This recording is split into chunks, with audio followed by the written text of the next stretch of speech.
肌の調子がいいです。すごい肌の表面がツルツルする。本当にびっくりした。質のいい睡眠が取れるようになった。本当に嬉しい。はい、皆さんこんにちは、みくです。お久しぶりです。今日は毎日生活の中でしていたことで最近やめたあるもの、それをやめたことによって肌が劇的に変化したというお話をしたいと思います。はい、本編に進む前に今日の動画はアナルイザとのコラボの動画となっています。アナルイザはですね、ニューヨークブルックリンベースのジュエリーカンパニーとなっています。はい、私はですね、たびたび動画の中でお話しさせていただいたりジュエリーを身につけてたりもするんですけれども、この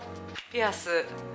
これがミニアビーっていうやつで、指につけているものもシンボリックなね、ちょっと大きめな、これもですねアナルイザのものです。今回このアナルイザのジュエリーつけてみたんだけども、めちゃくちゃこれ可愛くて、私本当にお気に入りになりました。なんていうのかな、タイムレスな、いつの時代につけていてもその時代にマッチする。そしてどんな服装にもこれ不思議とマッチするんですよね。すごくシンプルなんだけどもエレガントで、カジュアルなルックの時や、あとちょっとだけドレスアップしたい時、そんな時も使える本当にバーサタイルなジュエリーになってます。あとこのリング、ずっとこの人差し指につけるリングが欲しくって、私は、リングサイズこれ7号をつけてるんですけれども、めちゃくちゃ気に入ってます。このリングがね一つあるだけでちょっと所作も綺麗に見える気がする。パッと目に入った自分の手にネイルをしていたりとかリングがあったりすると、すごくなんかこうそういったネイルとかリングとかに似合う所作の女性でありたいなっていうふうに思います。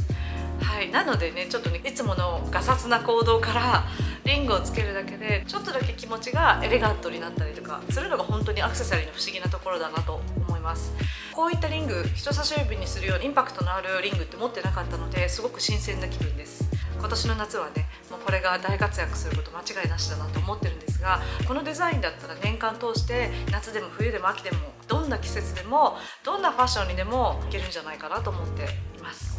はい、ということでですね、今回私が身につけているジュエリーと、あと動画の中でご紹介したジュエリーに関しての詳細は概要欄の方に貼っておくので、ぜひ興味がある方がいたらご覧になってください。コード利用でですねディスカウントになるので、そちらの方も使ってお買い物楽しんでみてください。これ日本で買ってきたの、すっごいお気に入り。可愛いでしょ。すっごいお気に入りで、もう毎日使っている茶器です最近。はい、ということでお待たせいたしました。本編です。今日は私が、日常していたこと、今まで日常茶飯事にしていたことで、そして最近になってやめたこと、そしてそれによって肌に起こった革命についてお話しさせていただきたいと思います。まずはちょっと私の肌を見ていただきたいんですけれども、どうでしょう。めちゃくちゃ肌の調子がいいです。私がやめたあるものとはコーヒーなんですね。はい、私はですねコーヒーを日に最低で2杯、最高で4杯ぐらい飲むほど毎日コーヒーなしでは生きられない生活をしていました。で、今回ですね、日本にいる間にあることがきっかけでコーヒーをやめることにしました。そのきっかけとは、歯のそのステインっていうの、色素沈着が本当にひどくって、私すごく気になってたので、今回日本に行った時に歯のクリーニングをしてきました。で、ホワイトニングをした後にですね、最低でも2週間はコーヒーとかその色素の濃いもの、コーヒー、カレー、赤ワイン、そう、もう私の大好きなもう3つが揃っちゃってるんですけども、避けてくださいと言われました。歯のホワイトニングって安くないんですね。実際かかった費用は1万8000円しました。泣く泣く苦渋の決断でもないんだよね。自分で決断したわけじゃなくって、もうこれはやめざるを得ないっていう感じだったので、やめることにしました。本当にコーヒーなしでは生きられない人だと自分で思っていたので、次の日からね結構怖かったんですね。コーヒーをやめたらどうなっちゃうんだろう、コーヒーなしでそもそも脳が起きられるんだろうかっていうような、朝機能するんだろうかみたいな、そういう心配があったんだけども、結構何のことはなく次の日からやめなきゃいけないものとして、飲んではいけないものとして認識していたので、簡単にですねコーヒーをやめることができました。余談なんだけど、私焼酎が大好きでワインの代わりに焼酎を飲んでいました。だから私の中でやめるべきことはコーヒーとカレーはね、私本当に好きで、ディズニーランド行った時に無意識のうちにカレーをオーダーしてしまって、その時だけ食べました実は。で、私の肌にね変化が訪れたのはコーヒーをやめてから4日目5日目、そのぐらいの、タイミングでですね、あれなんかすごい肌の表面がツルツルするってことに気がついたんですね。でその時は私なんでなんか肌の調子すごいいいけどなんだろうっていうぐらいで、特にそれをコーヒーとは結びつけていませんでした。で、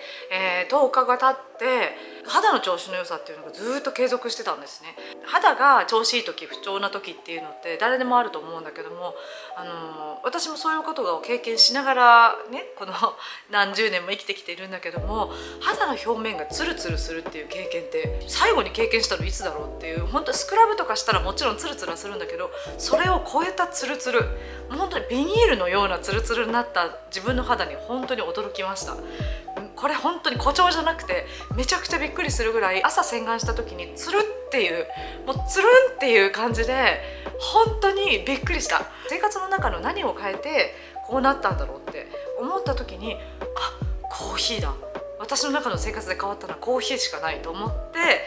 厳密に言えばコーヒーとあと焼酎、こちらに帰ってきてワインの生活に切り替わりました。今でも毎晩ワインは飲んでいます。だけど肌の調子の良さっていうのは全然変わらなくって、このつるんとした感覚がもう全く消えないんですね。こちらに戻ってきてもコーヒーをずっとやめてる生活をしています。コーヒーをやめたことによって訪れた肌への変化、大きく分けて3つあって、1つは肌の表面がツルツルになった、本当にビニールのようにツルツルになった。そして第2に肌のトーンが一段上がった。これはね本当に自分でも驚く。もうファンデーションの色が合わなくなるぐらい一段上がって、前はちょっと明るすぎるなと思って使っていたものを今使っています。それもね、しかもね、日本に行って焼けたのにもかかわらず白い色が合うようになった。最後は肌への変化ではないんだけれども、十分な質のいい睡眠が取れるようになった。これにちょっと尽きるかなと思ってる部分もあるんだけども、私睡眠障害だなって自分で自覚するぐらい一晩通しで寝れることがなかったんですね、今まで。しかも起きてしまった後、その後すぐに睡眠に戻れなくって、 2,3 時間はこうベッドの中で悶々としてるような、そういうすごく質の悪い睡眠をとっていました。なんだけどもコーヒーをやめてから緑茶でカフェインを取ってるにもかかわらず質のいい睡眠が取れるようになって、夜中にね、私ね、寝てる時に起きることがなくなったんです。もう本当にこれは嬉しい。本当に嬉しい。いい睡眠が取れていればもちろん肌への影響っていうのが絶対にあるはずなので、それによっても肌の質が良くなったのかなっていうような気はしています。お話ししておくと、私はコーヒーをやめた代わりにグリーンティー、緑茶を飲んでいます。最近は日に2杯ぐらいかなは飲んでいます。今回ね、その私の肌に訪れた劇的変化、これを科学的に証明する裏付けがないかなと思って調べてみました。でそこで分かった驚きの結果、私自身もコーヒー本当に大好きだし、実験的に今完全に立ってる生活をしてるけれども、この実験が立証された暁には、もうほぼ立証されてるんだけど、私の中で立証された暁にはまたコーヒーをちょっとは飲む生活に戻したいなと思ってるんですね。なのでちょっと耳が痛いんですけれども、まずはですね、コーヒーを飲むことによってストレスレベルが増加する。これは、ニューヨークの皮膚科医の方がですね研究した結果発表として残っていたんですけれども、コーヒーを飲む人は飲まない人に比べて 211% コルチゾールと言われるストレスホルモンの増加が見られたそうです。なんか変な話、私コーヒーをやめてからあんまりイライラしなくなったんですね。前は本当にね、イライラするからコーヒーを飲む、イライラしないためにコーヒーを飲むみたいに思ってたんだけども、それが逆だったんだなっていう、この文献を読んでね、ちょっと目から鱗だなと思いました。そうだから、もしかしたら私はそのカフェイン過多によってイライラしたり、そうストレスを感じるような生活だったのかなっていうふうに今は思います。同じこの皮膚科医の方が言うには、コーヒーを飲むのをやめた方の肌にはニキビがなくなって、肌のくすみがなくなって透明感がアップしたそうです。それはね、ちょっとね、私の中でピンとくる部分があって、肌のくすみが取れたがゆえに、その肌のトーンが一つアップして透明感がアップする。やっぱりくすみが払拭されると透明感がアップするというのは比例する話だと思うんだけれども、すごくね、くすみがね払拭された気がしています。2つ目なんですけれども、コーヒーの中に含まれるカフェインによって利尿作用が高くなることが知られていると思うんですけれども、この尿と一緒にビタミン B が排出されてしまうということなんですね。せっかくビタミンを摂取していても、高い利尿作用によって栄養素が逃げていってしまっているといういう事実、ある程度のものはこう排出されてしまっていたんだなっていうショックですね。自転車操業じゃないけれども、飲んでも出ていく、また取ってまた出てくみたいな、そういうことをしてたんだなって思いました。カフェインには美しい肌や髪に欠かせない栄養素の亜鉛、カリウム、ビタミン B、これらの吸収を阻害してしまう要素があるそうです。必要な美容成分を体に吸収できないようになってるっていう。最後に私がちょっとショックだなと思ったのは、コラーゲンの生成が抑制されることがあるそうです。35歳を過ぎると人間の体はコラーゲンを生成する力が落ちてくるそうなんですね。だからその自分の体で作れなくなってしまった成分を外から摂取するっていうのは私はもうマストな行為だと思っていて、だから毎朝私はコラーゲンを摂取してるんだけれども、だいぶもうすでに自分の体がコラーゲンを生成できない体になってるにもかかわらず、コーヒーを飲むことによってさらにそれを抑制してしまうっていうような、ここまではコーヒーを飲むことによって起こる、ネガティブなポイントをお伝えしてきたんですけれども、実はコーヒーを飲むことによってポジティブなベネフィットもあって、自分がコーヒー大好きだからまたコーヒーを飲む生活に戻りたいから、ちょっとやっぱりねポジティブな部分が欲しかった。コーヒーに含まれるポリフェノールの一種であるクロロゲン酸、これがメラニンの抑制に役立つそうです。シミで悩んでる私としては、そのポリフェノール、メラニンの生成を抑制してくれる成分っていうのは本当にマスト。外からケアをすることは忘れないけれども、やっぱり中からシミの生成を抑制してくれるっていう成分が生活には欠かせないと思うんですね。でそれだけではなくて、シワやたるみの生成も防いでくれるということで、全体的に相対的に老化抑制の力があるということです。じゃあこのコーヒーが持つベネフィットをどうやったら最大限に引き出せるのか、それが、1日に飲むコーヒーの量と、あと飲む時間。私の場合は私の体質なのかもしれないんだけれども、午後に飲むと、それがたとえ午後の1時であれ寝る時間まで影響を与えてたなっていうのがなんとなくこう実感として私はあります。だから私は午後に飲むことは一切なかったんだけど、それでも睡眠障害を起こしてしまうぐらいやっぱり影響がすごくあったんだなっていうふうに思うんですね。だからやっぱり午後1、午後2ぐらいまでにはコーヒーを置いとくっていうようなのがいいかなと思います。であと量なんですけれども、量はカップ数で言ったら1日2杯まで、これが良しとされている量だそうです。私はね本当にもうねカフェイントゥーマッチだったんだと思う。あんまりねカフェインの量をそんなに気にしたことがなかった。そうじゃあ緑茶だってカフェイン入ってるじゃないかって思うんですけれども、この緑茶のカフェインってコーヒーに比べて3倍少ない。ということは、緑茶に比べてコーヒーは3倍多いということなんですね。で私は、緑茶を1日に2杯ぐらいは飲んでるんですけれども、それでも2杯飲んでもコーヒー1杯分には追いつかないぐらいのカフェインの量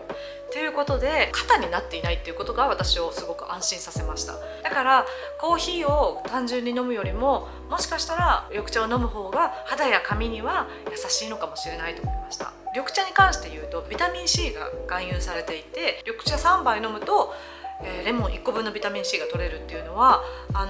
ただ飲んでるよりも肌にいい気がして、私はすごくいいなと思いました。そうは言っても私は本当にコーヒーが大好きです。そして私がいるメルボルンは本当にコーヒーが美味しいで有名な街で、外を歩けば美味しいコーヒーに出会えるというような幸せな環境にいるので、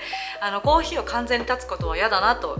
私は思っています。そう、私の中でこの動画を撮るまでずっと人体実験をしていたんですね。肌に訪れる変化って食べ物ももちろん、天候や自分が使っているその化粧品やその他いろんなことに左右されると思うので、そういったことをいろいろね経験をして、この1ヶ月に近い間いろいろ経験をして、それでもやっぱりこの変化はコーヒーによるものだったんだっていうことを立証したかったんですね、自分の体で。私が今までカフェイン過多だったことによって起こった肌への悪影響っていうことを実感しました。はい、やっぱりね何事も極端は良くないと思うんですよ。これからもねカフェにも行くし、でもそれって毎日のことじゃないから、1週間にね1杯2杯そんな程度に抑えて、毎日コーヒーを3杯も4杯も飲む生活からは卒業しようと思っています。はい、ということで今回はコーヒーをやめた私の肌に起こったことということを、